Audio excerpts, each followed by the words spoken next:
드려라. 그리고 네가 축복을 받으라. 그러니까 야곱이 뭐라 하냐면, 어머니 그러다가 아버지한테 걸리면 어떻게 해요? 아버지가 아무리 눈이 안 보인다 해도 애서 형을 못 오겠냐고. 형은 이 몸에 털도 났고 나는 맨질맨질한데 털도 없고, 그리고 내 목소리도 알 텐데, 그러니까 걱정 마라.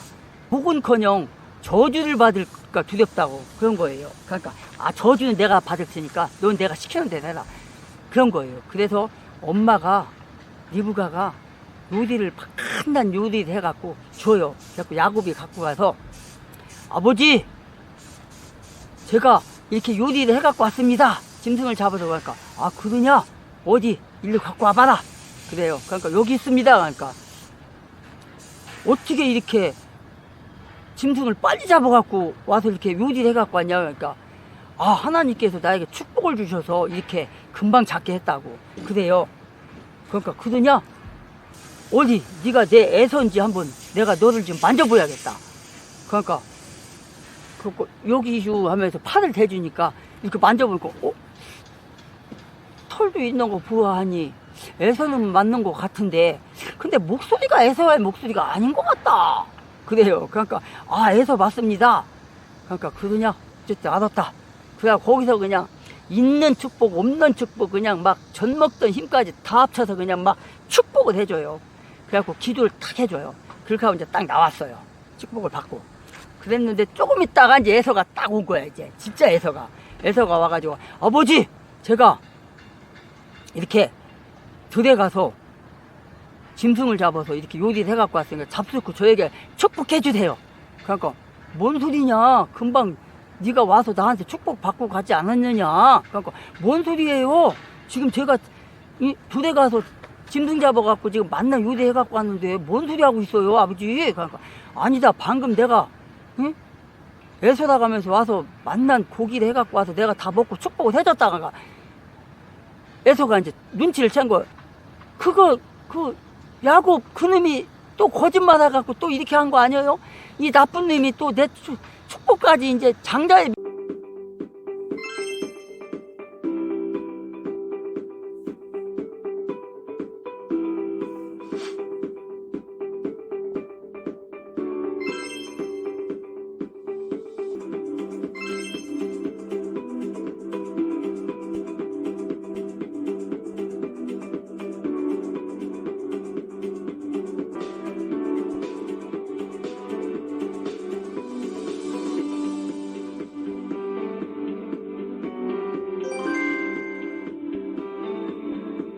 명분까지 팥죽 한 그릇에 뺏어가더니 이제 내 축복까지 이제 뺏어가. 이 나쁜 놈의 새끼 이거 내가 너 죽이겠어 내가 막 이래요. 그러면서 아버지를 막 붙잡고, 아버지 그래도 조금이라도 저한테 좀 축복 좀 해주세요.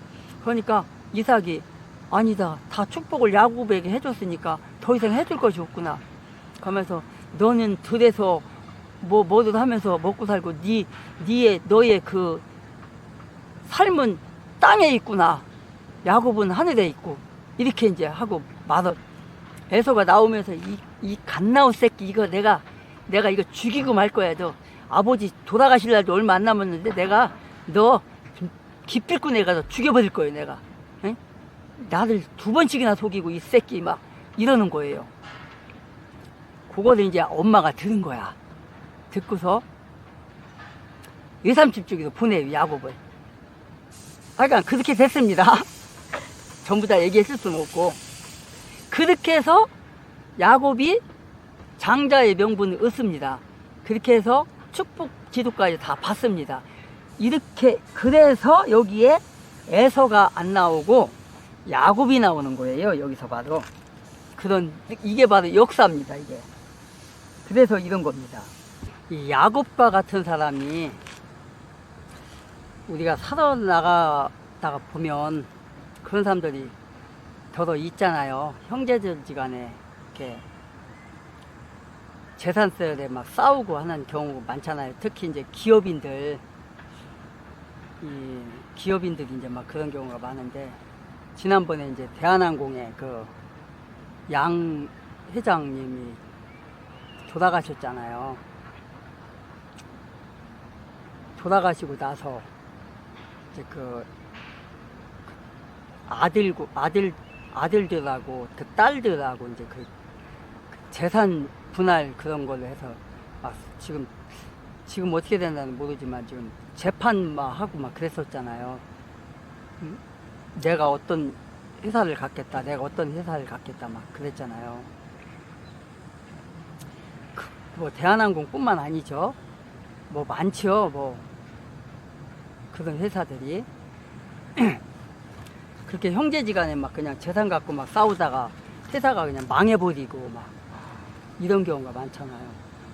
그리고 뭐 기업인뿐만 아니라 이런 그 일반인들도 그 부모님이 재산을 물려주고 돌아가시게 되면은 그 부모님이 돌아가시기 전에 너는 저쪽 건물 갖고 너는 이쪽 건물 갖고 너는 저쪽 건물 갖고 막 이렇게 해주고 돌아가시는데도 불구하고 아버지가 돌아가시고 난 뒤에 야 아무리 아버지가 이렇게 했다고 하더라도 나는 그거 인정 못해.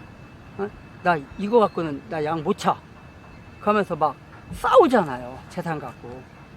지금 뭐 이 성경 야곱하고 에서의 싸움도 이런데 우리 실질적으로 우리가 사는 이 세상에서도 똑같은 이치라고요. 지금 많은 사람들이 그 재산들에 형제지간에 그냥 막 칼부림까지 나잖아요. 막 죽여버리잖아요. 그냥 형제지간에.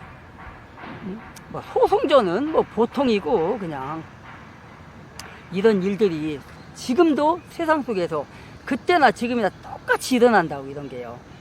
재산이 진짜 뭐 몇십억 뭐 한 뭐 10억 뭐 1억 이 정도 있는 사람들도 조금이라도 더 차지하려고 막 이렇게 막 싸우고 막 그러잖아요.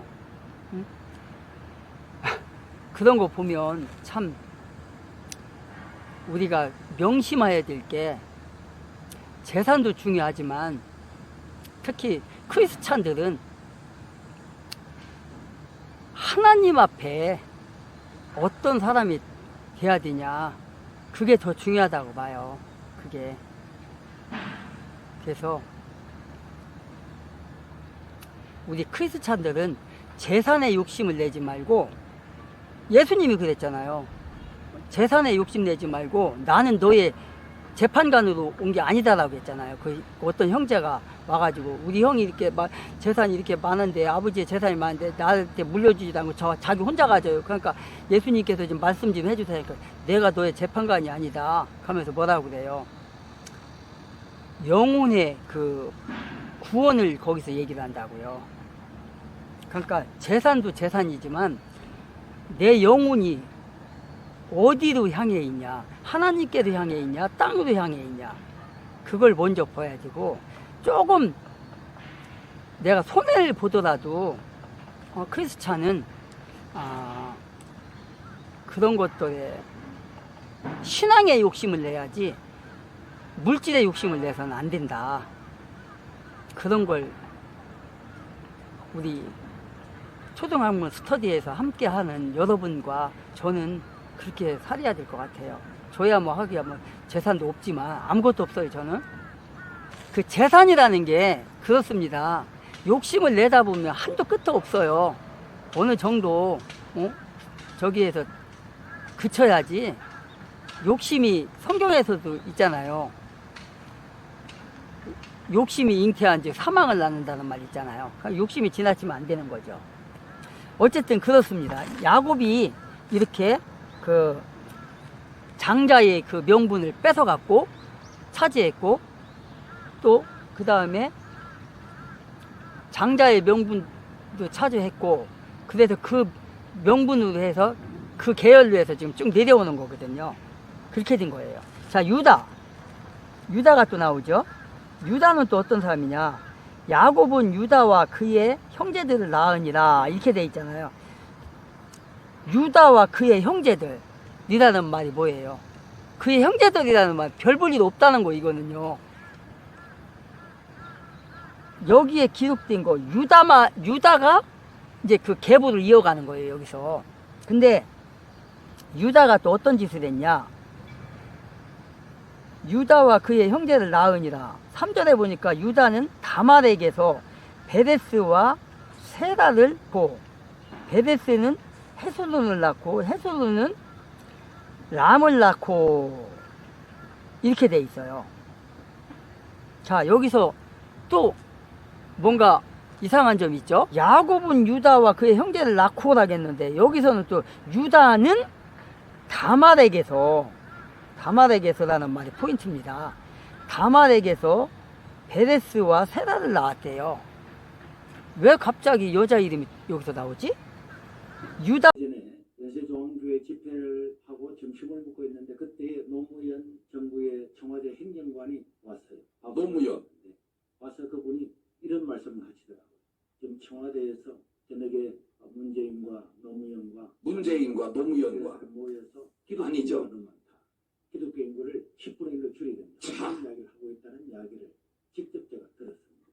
그때 제가 그때부터 이 좌파들이 이 기독교를 멸살시키려고 하는구나 하는 그런 의심을 가지고 그런 데 대해서 설교도 많이 하고 했는데 이 코로나가 오고 난 다음에도 여러분 민주연구원 거기에 핵심자가 교계 지도자들 몇 명을 모아놓고 기독교 인구를 100만 명 이하로 줄여야 된다.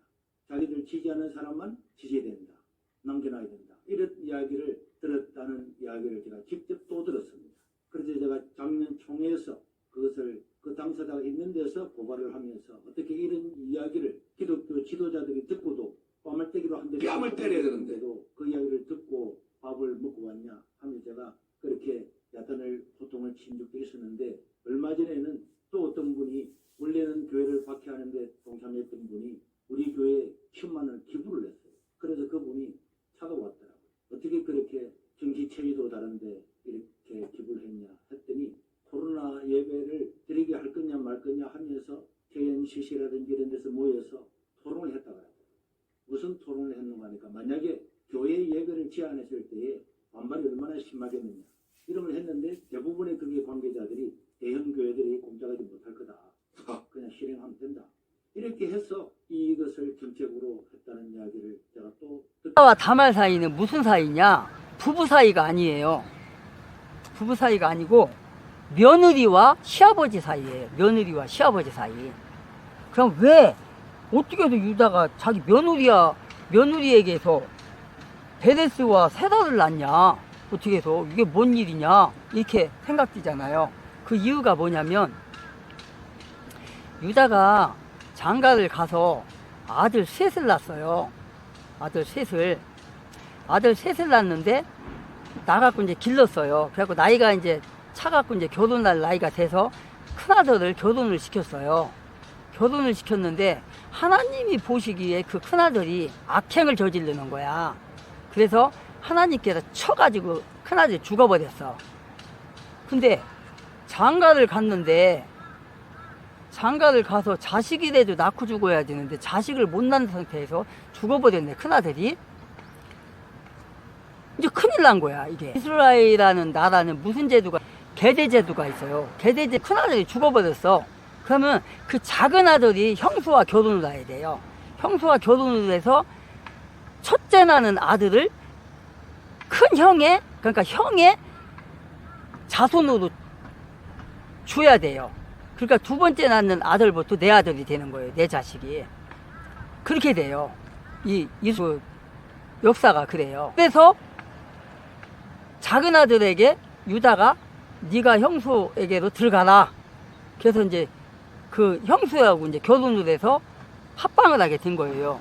근데 작은 아들이 생각해 보니까 이거 뭐야? 나는 왜 내가 난 자식을 형한테 대를 물려줘야 돼?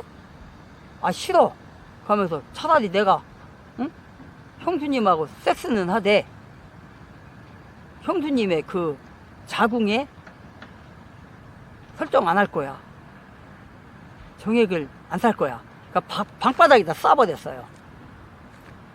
그러니까 하나님이 보시기에 악하더라 그랬어요. 하나님이 보시기에 악해서, 그래서 하나님이 그 작은 아들까지 죽여버렸어요.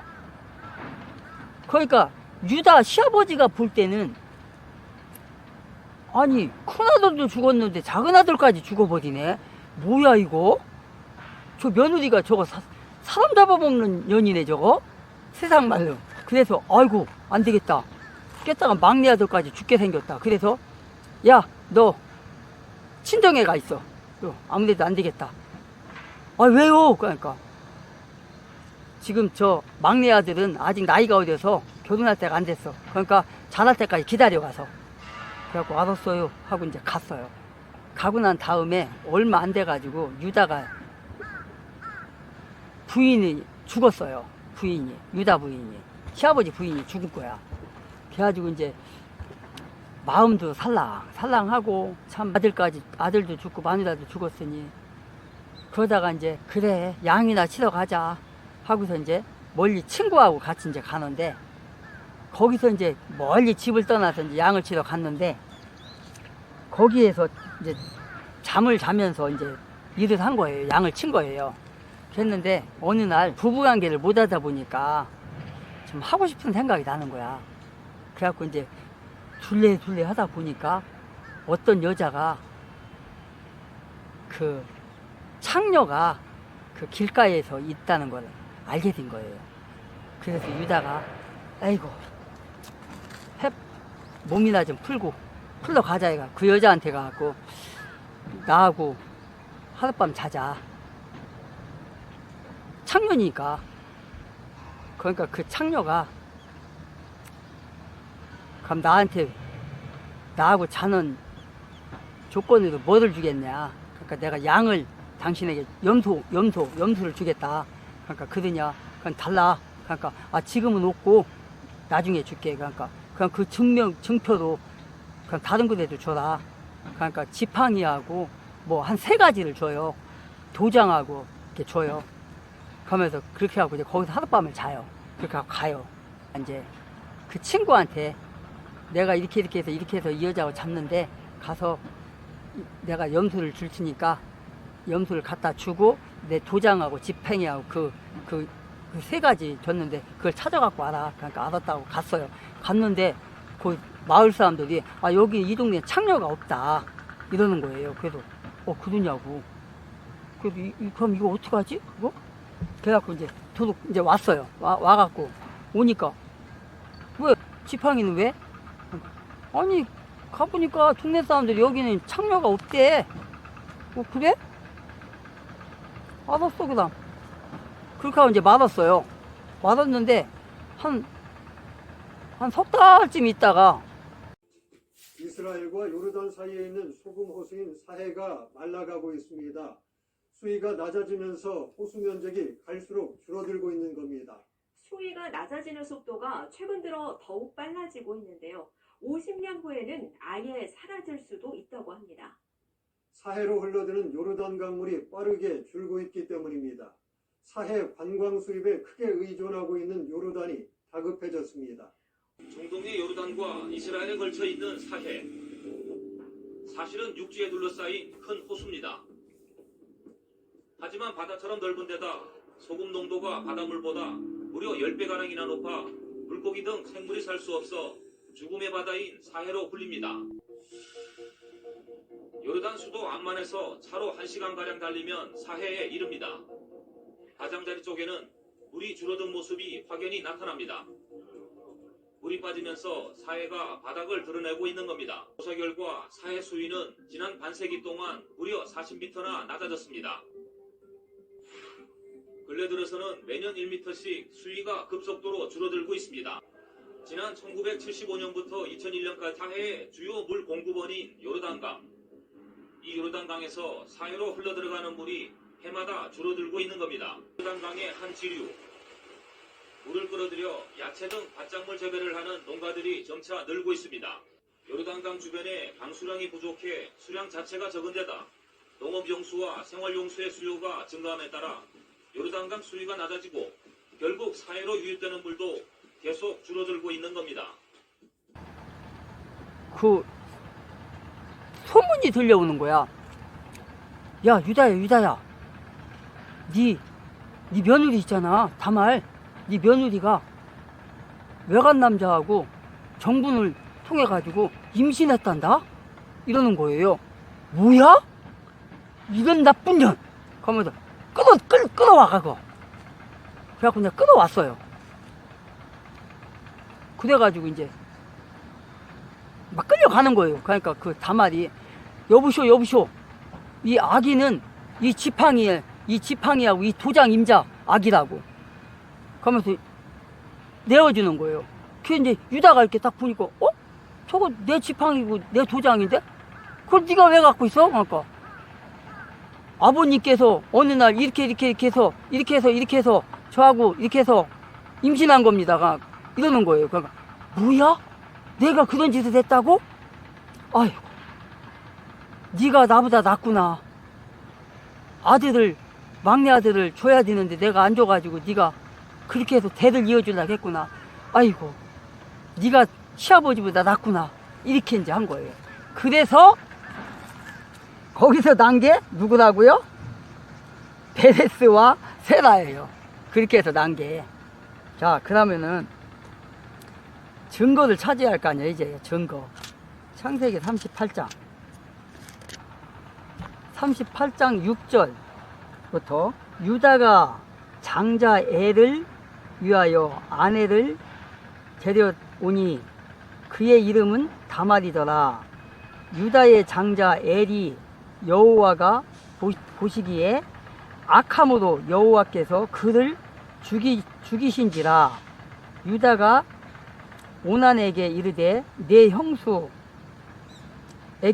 들어가서 남편의 아우된 본분을 형을 위하여 씨가 있게 하라. 오난이 그 씨가 자기 것이 되지 않을 줄 알므로 형수에게 들어갔을 때에 그의 형에게 씨를 주지 아니하려고 땅에 설정하니라. 그 일이 여호와가 보시기에 악함으로 여호와께서 그도 죽이시니. 유다가 그의 며느리 다말에게 이르되 수절하고 네 아버지 집에 있어 내 아들 셀라가 장성하기를 기다리라 하니 셀라도 그 형들같이 죽을까 염려함이라. 다말이 가서 그의 아버지 집에 있으니라. 이렇게 돼 있어요. 그럼 16절 한번 이제 읽어볼까요? 길 곁으로 그에게 나아가 이르되 청하건대 나로 네게 들어가게 하라 하니 그의 며느리인 줄을 알지 못하였습니다. 그가 이르되 당신이 무엇을 주고 내게 들어오리까? 이렇게 돼 있어요. 그래서 유다가 이제 그런 담보물로 주는 거예요. 유다가 이르되 무슨 담보를 내게 주랴? 그가 이르되 당신의 도장과 그 끈과 당신의 손에 있는 지팡이를 달라. 이렇게 돼 있어요. 그래서 이제 들어가서 다말하고 이제 잠을 자게 되는 거예요. 24절에 보니까 석 달쯤 되에 후에 어떤 사람이 유다에게 일러 말하되 네 며느리 다말이 음행하였고 그 음행함으로 말미암아 임신하였느니라. 유다가 이르되 그를 끌어내어 불사르라. 여인이 끌려 나갈 때에 사람들을 보내어 시아버지에게 이르되 이 물건 임자로 말미암아 임신하였나이다. 청하건대 보소서 이 도장과 이 끈과 지팡이가 누구의 것이니까? 이렇게 지금 말하고 있어요. 바로 이거예요. 이래서 어떻게 됐다고요?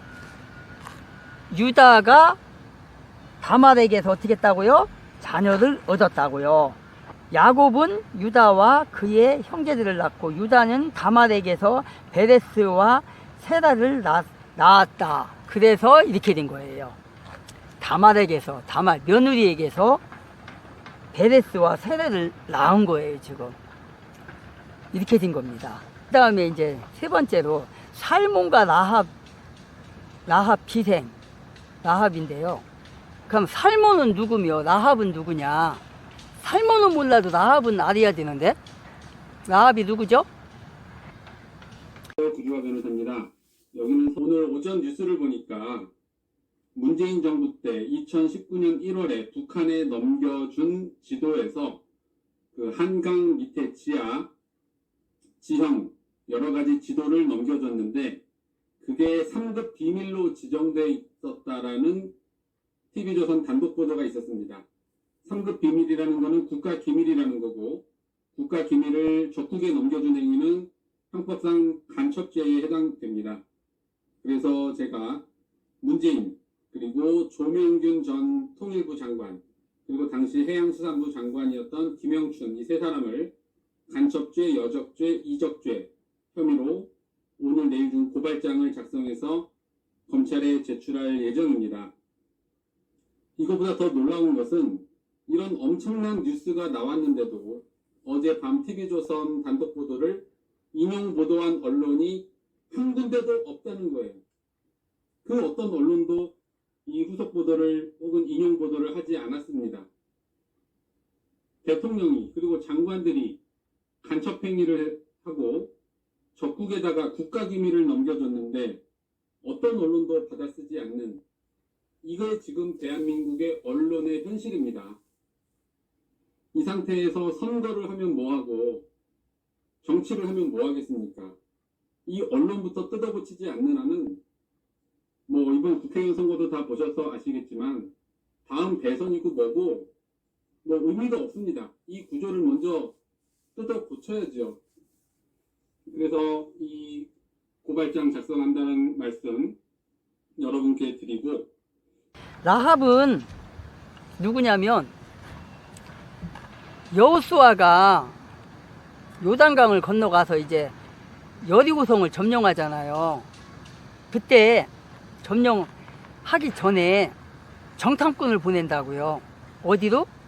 여리고성으로 정탐꾼을 보내요. 가서 저 여리고성이 우리가 쳐들어갈 곳인데 저곳 사람들의 성향이 뭐고 저곳 군대가 얼마나 강하며 얼마나 보투를 잘 쓰고 군인이 막강하냐 이런 걸 정탐하고 오라는 거예요. 그래야 우리가 쳐들어가서 어느 곳을 찔렀을 때 우리가 저들이 무너지냐.